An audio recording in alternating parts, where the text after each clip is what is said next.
hello. I'm your host, Kim Westlund, and thank you so much for joining today. Turn on your television any weekend, and you're bound to see Glenn Street's work. Glenn is founder and top dog at a company called Street Characters and a true pioneer of the modern mascot industry. Working with characters in the NHL, NFL, Major League Baseball, and other organizations worldwide, Glenn has built a career crafting iconic characters that brings brands and teams to life, entertaining audiences. Glenn, it is such a pleasure having you with me to talk about these characters and company that you've created over the years. We've known each other for a number of years now, and I've watched you embrace your role as top dog. You built an amazing team and culture, and you just thrive as a leader in this industry. And I'm so happy to have you here to have this conversation. Well, thanks, Kim. Yeah, I always enjoy our conversations, and I know every time we talk, you walk away and your head hurts because of the brain dump that happens. So I'm looking forward to this because I think I've got lots I can share, experience, and experience is usually from doing things the wrong way. So Many times, I think I've yes. got lots of experience that we can talk about, and I've got some really fun, interesting stories as well that'll come out as Look, we go through. and I want to mention most recently that you've embraced a new vision in the world of coffee. And I'm just giving a little sneak peek there, sneak hint. We can find out a little bit more about that today and how you're building this company with such a unique purpose and how that came about. Sure. I think it's really important, though, that we talk about my story first, because when we go into that conversation, people will see, oh, that's how it's all come together Exactly. in this very unique new enterprise that we've just launched.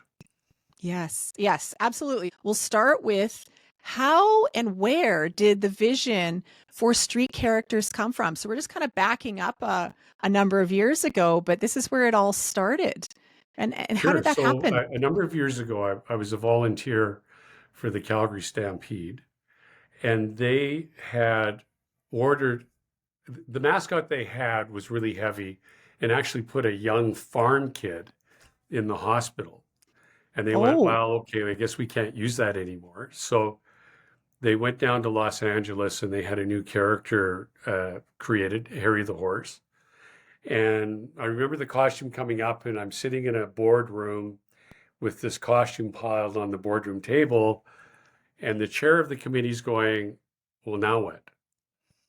And so I said, well, I think I can take this on. So I became founding chairman of that committee.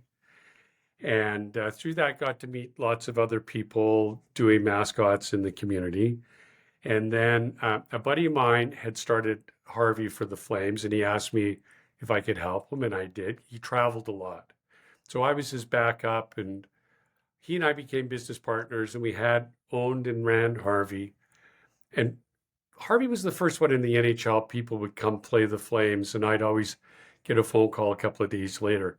That's a great idea. Can you do one for us? And the response was always, no, this is just a lark. It's for fun. It's not a real business. But the yeah. calls kept coming and coming and coming. So 87, we opened our doors. 89, I bought him out. And fast forward to today, we've worked with about half the mascots in the NHL, NFL, Major League Baseball, ton of colleges. The only continent we don't have a client on is Antarctica.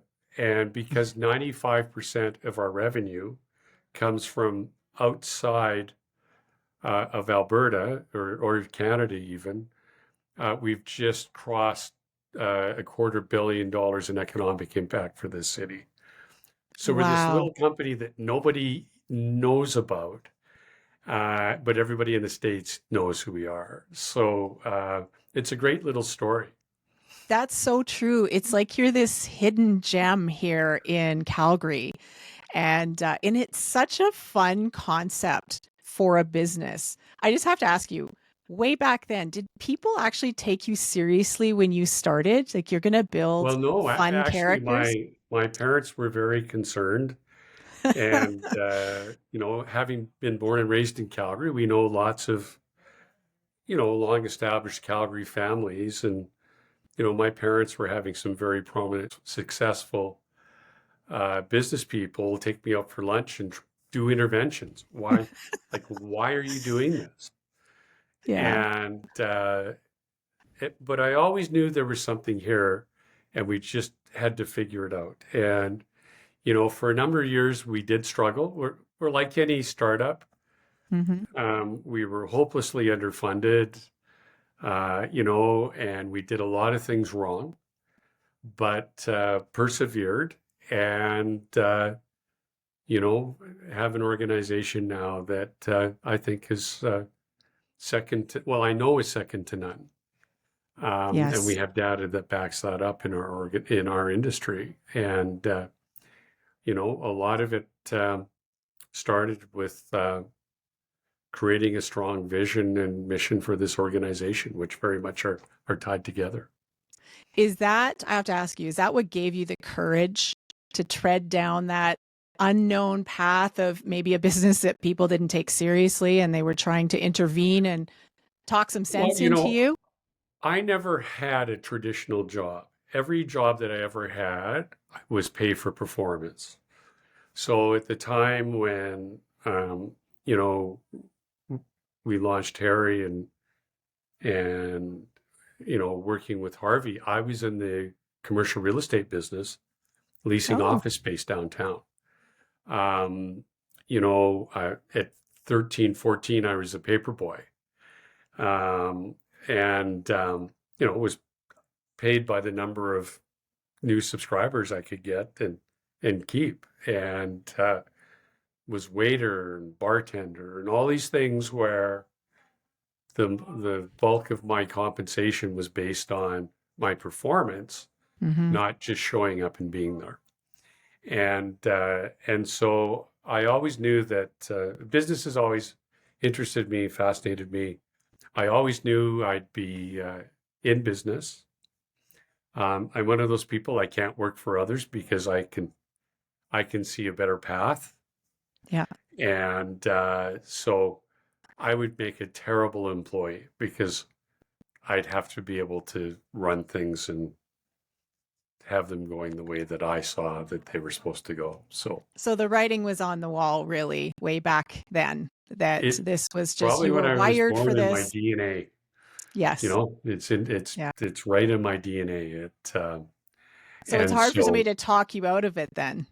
yes, Yeah. I just instinctively knew, that we're charging a fair amount for these costumes and that we just had to figure out what we had to do to make a viable company and then get it to be a high performing organization as well. Yeah. Well, as a fellow entrepreneur, I understand a little bit of the journey and the difficulties that can come with starting a company and getting it off the ground and some of those roadblocks.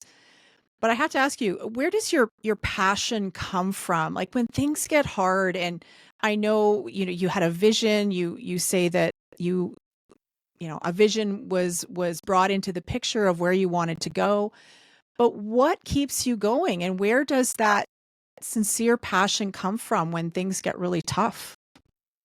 Well, I have the best job in the world, right? It's a pretty And I'm cool one, I will say. pretty fortunate. Like I can pretty much travel anywhere I want in the world for business, and and I have a great general manager running the organization day to day because typically visionary people are not great implementers. In fact, I came up with my word for this next year, and it's execution because I'm not great at it. But this organization in the last 2 years has seen phenomenal growth because of the vision that I've had for the organization. And, uh, I spent the last 2 years dropping what I call creative bombs on the organization. For your podcast, I'm going to Love call that. them vision bombs Okay. because, you know, I could see opportunities and I didn't know how they were going to work, I would just drop them on the team and say, okay, here you go figure them out. So, but what we should do is go back to August 5th, 2005, Okay. because that was a major change in the organization. That was major shift number one in the organization that completely Yeah, tell me changed about us. it. So I'm a longstanding member of an organization called the Entrepreneurs Organization, or EO. And EO is about probably now 19,000 members in 160, 170 country, 160, 170 cities around the world, and probably 70 countries, somewhere around there. Okay. And they have an annual conference, and they had one in Montreal in 2005. So I went, and two of the speakers were actually members of EO for one of the sessions. And the subject was running a company at 100 miles an hour. And the speakers were Cameron Harold and Brian Scudamore. And Brian is the founder of 1-800-GOT-JUNK. If you're Canadian, you'd be familiar with Brian because he's the newest dragon on Dragon's Den. Yeah. If you're down in the United States watching this, Dragon's Den is everybody else in the world. It's Dragon's Den. In the United States, you call it Shark Tank.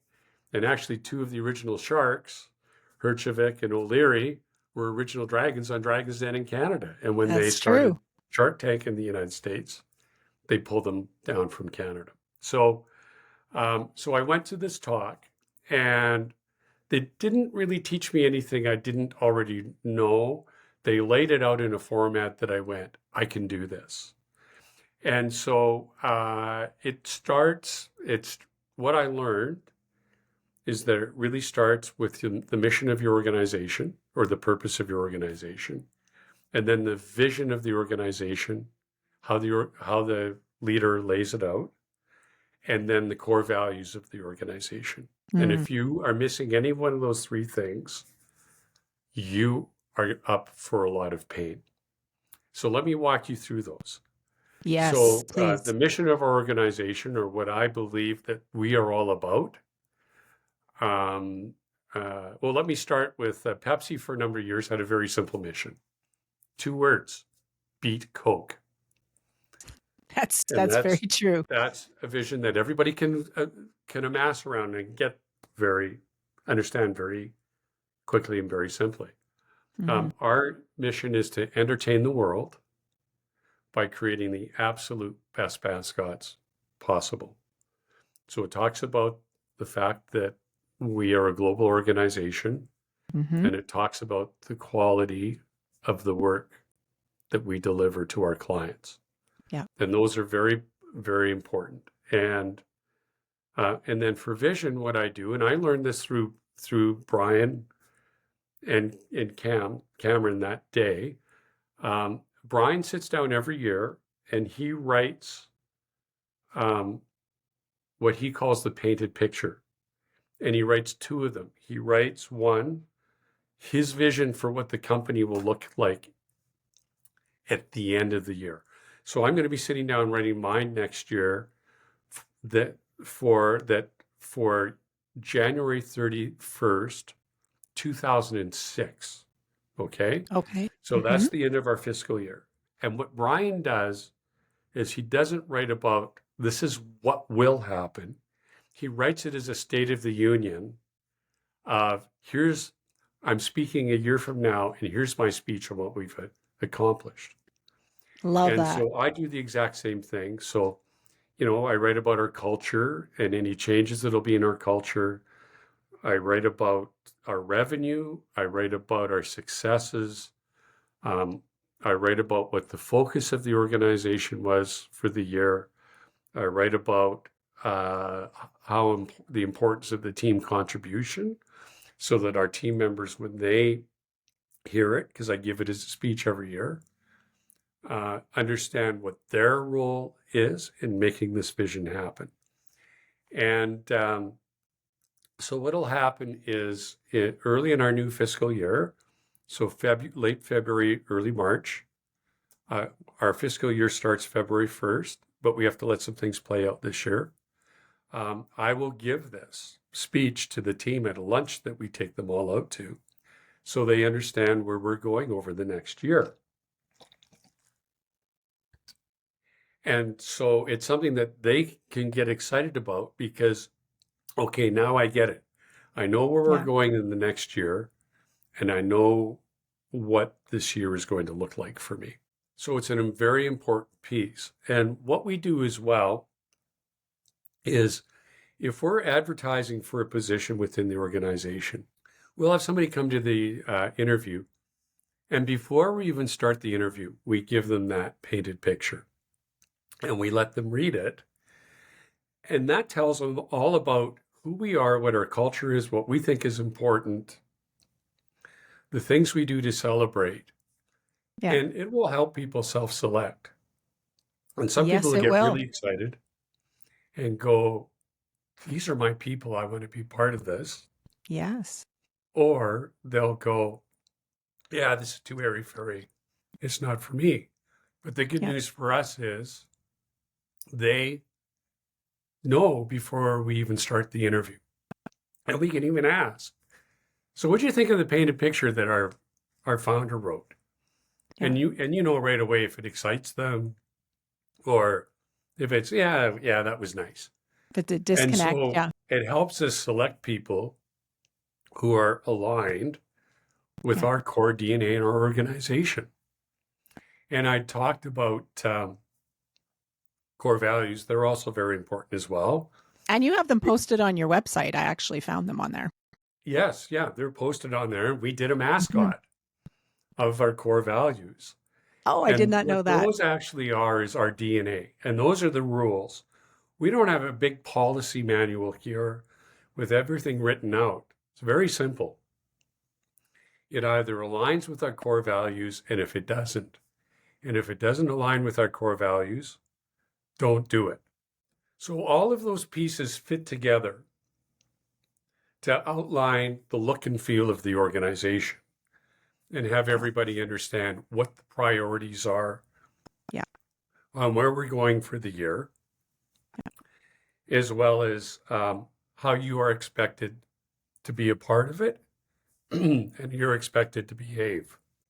And the other thing I wanted to say is Cam has a great book out on this painted picture called Vivid Vision. And I have So it's not read Cam this. Harold. This is now this is at the top of my list. Yes. It's a very easy book to read, but it's Cam Harold, Vivid Vision. Cameron Harold. Cameron doesn't work for Brian, um, but they're still really good friends. And but Brian still, if you watch his posts, every year goes away and spends a week thinking about and writing about what his vision is for the 1-800 Got Junk organization You've for the just next year. given And it's a you've given billion-dollar enterprise now. So it has served Brian well. I you've given such gold here, Glenn, in so many ways.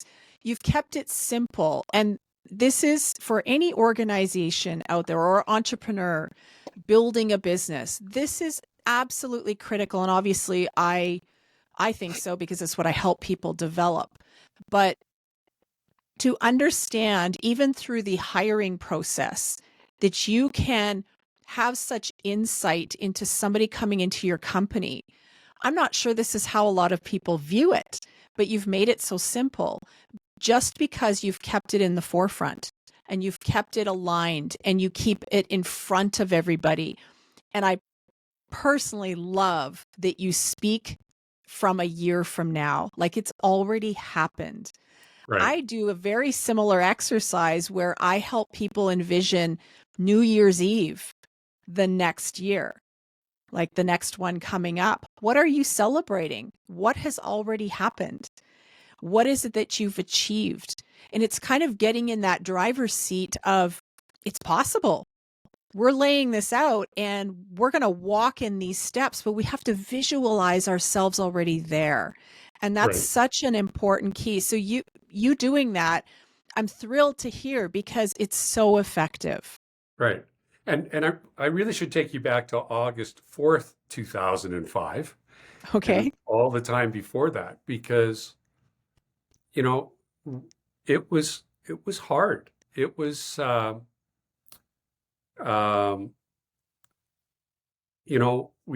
the team wasn't functioning well. We had Mm, people sort of working as individuals, not as a team. We were having problems with accountability. We weren't always a really great. We were losing really great people because they mm, didn't feel engaged in the organization or or feel like what they were doing mattered. yeah. And so this completely revolutionized the organization.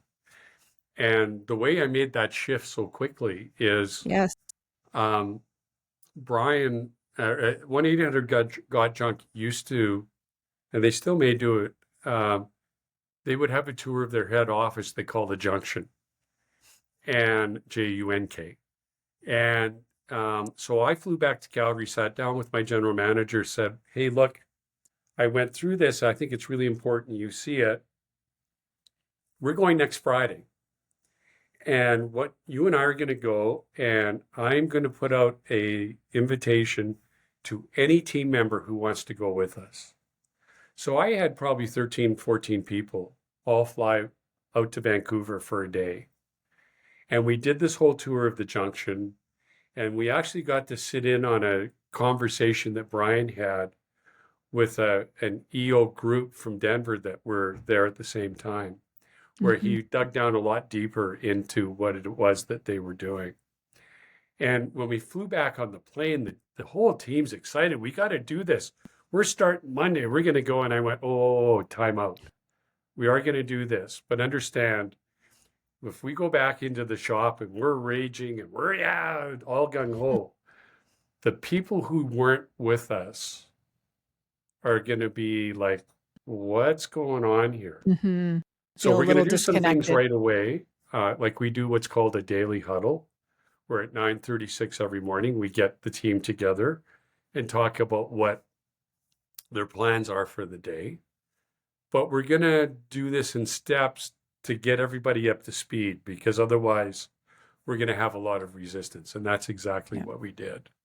Yeah. So it was what I call the secret sauce of Street Characters version 2, and has had probably the most impact on the organization of anything that we've done in the organization. It was a game changer. Well, if you think about leaders, if you think about politicians or whatever, typically we say that so and so was a great politician because they were a great visionary, right? They Yeah. were able to create their vision of the future and then be able to share it in a way that got the people that they were leading excited about it as well. And so we use these words and then we never apply them to ourselves or to our organizations. Yeah. And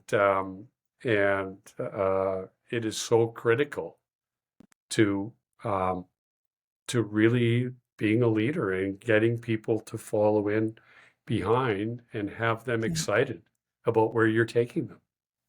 That's it in a nutshell. And you're absolutely right. And I think this is one of the major missing pieces to a lot of companies that are out there that are unmistakably doing great things, but are struggling on the inside, struggling with retention. And it's simply sometimes, I mean, there's lots of factors there, but sometimes it's simply how you are being that visionary and how you are painting a picture to the people around you, and just recognizing what that means to get people excited and to bring the right people on board with you to execute. You want a team of like-minded people. So if you start there, well, I look at your company. You're doing amazing things. You're so connected. You're I've been a part of one of those team huddles years ago. I don't know if you remember when I interviewed you years ago. Right. I came and I took part of one. So this is something that's just baked into your company's DNA. And it has just yielded a massive harvest of success, if you want to put it like that. So it's so great, and I thank you for simplifying it, because I think for people listening, sometimes it might feel like, oh my goodness, I don't know how to do this, but it is simply painting a picture. Yeah. Yeah, What does it look and feel like a year from now if I accomplish this? yeah, yes. So you're off. I want to kind of shift gears a little bit, but still Sure. connected to our subject. But you're off on another adventure with a brand new vision for a coffee company. But it's a little bit different. And I want you to just maybe take a minute and tell us what this is that you're doing today. Sure. So just north of where you and I are is a little town called Olds. And for over 100 years, there's been an agricultural college called Olds College. And there, a number of years ago, one of their instructors thought, we teach all these best practices to our students. Maybe one thing we should be doing is taking them to an underdeveloped country, teaching subsistence farmers best practices in agriculture. Mm-hmm. And so he looked around the world and he looked at the Dominican Republic, and the crop that he came upon was coffee. And so what they were doing is they were sending students to the Dominican Republic. They were working with these farmers over there, many of whom were families that would save up enough money, which wasn't very much by our standards.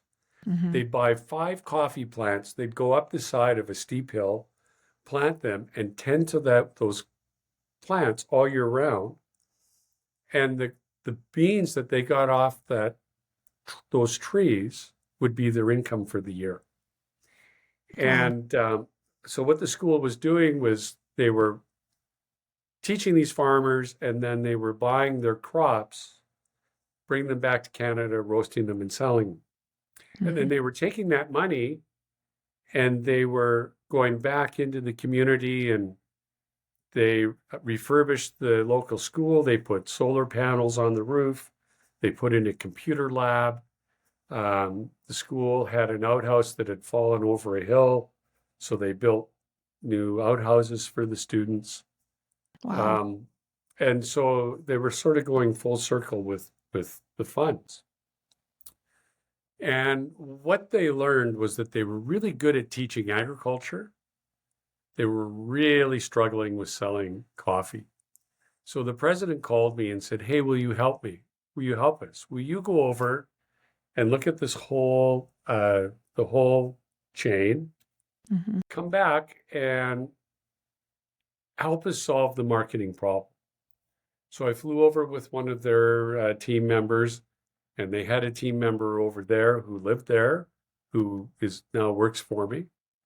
And I went through the whole thing. And when I came back, just as I had my aha moment, the president called and said, the instructor has left, as you know.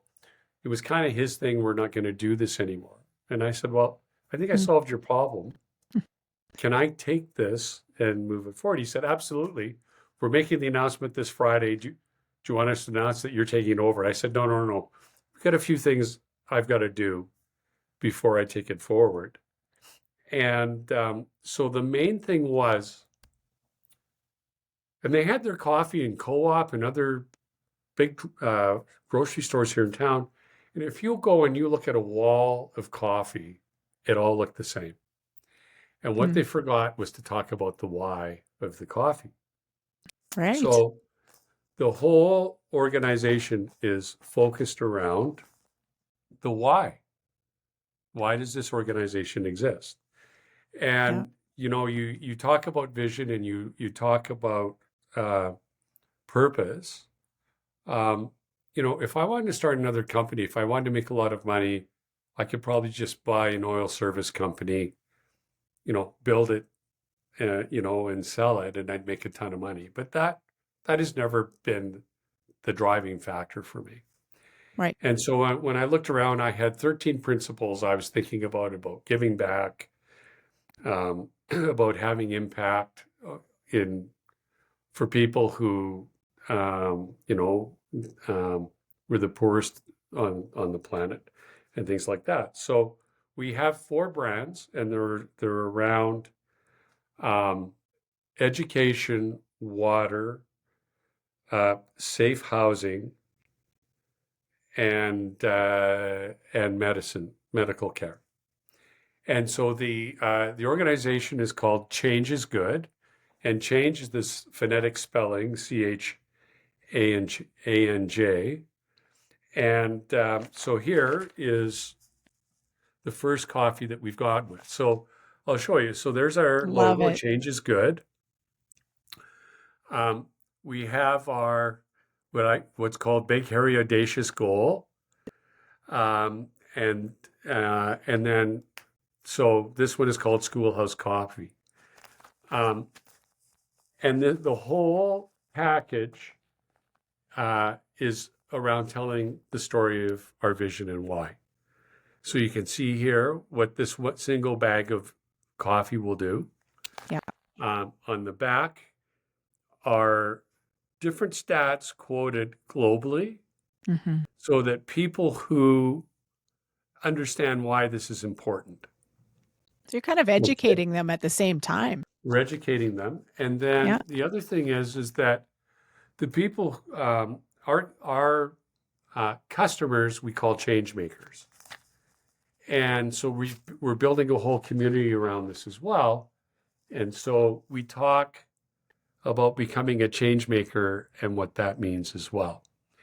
And so the bag very clearly talks about our why and our vision, mission, and purpose Yeah. of this. And we also have we're starting with 2 coffees.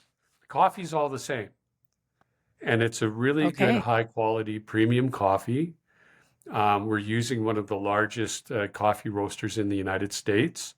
They do Panera Bread. They do all of these national brands in the United States. So doesn't matter how big we grow, roasting our coffee will never be a constraint, because that was my concern. Our other one is, I'll just do this one quickly.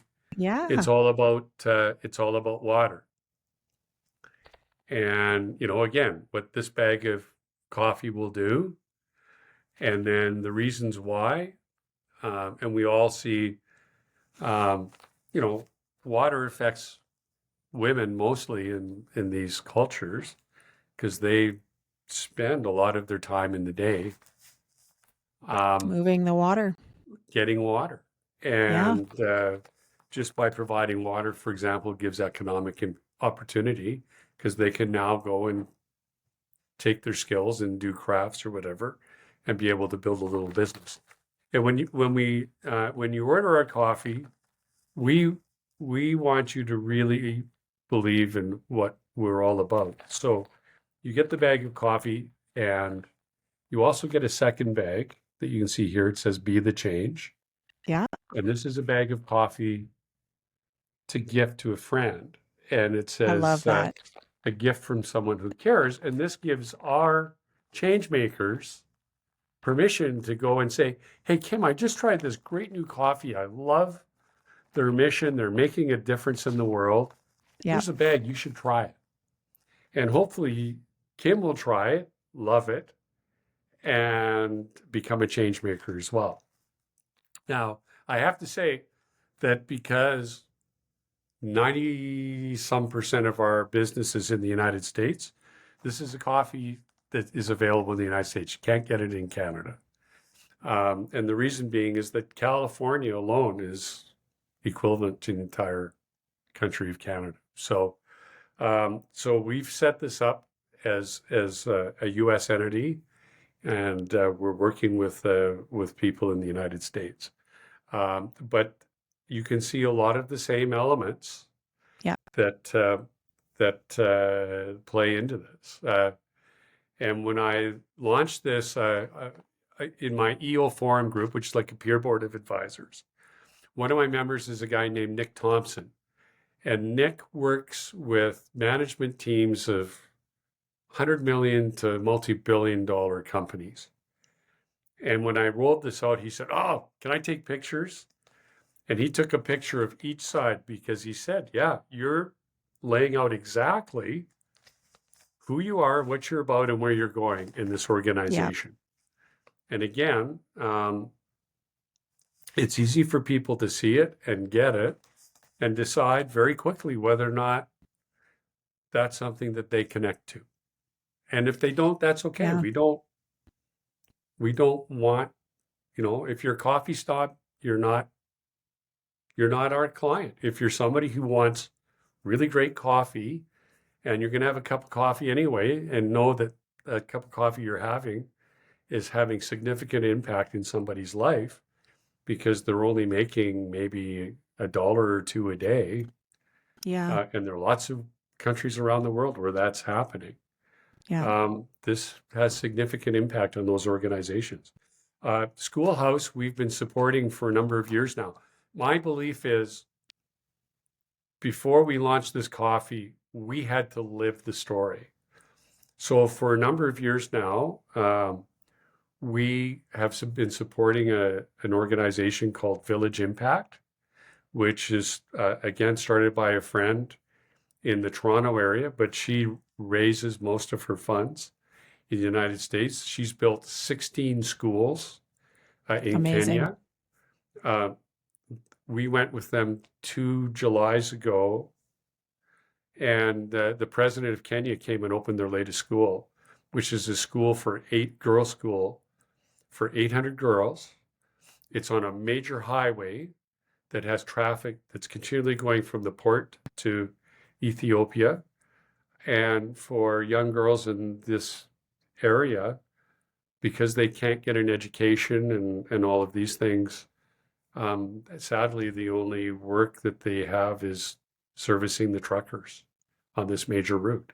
So they Wow. built this school there to give these young girls and women skill sets to not have that as their only option for survival. And the coffee, the water, Coffee Well, our water themed one, we are supporting Charity Water, and we are funding a well that's being drilled in Kenya as well, and in a different area than these schools are being built. Yeah. Because again, we're walking the talk, right? It's not just a vision. Yeah. Yeah. We are saying, look, we've done these things. Help us do more, which I think Yeah. is very important to our credibility.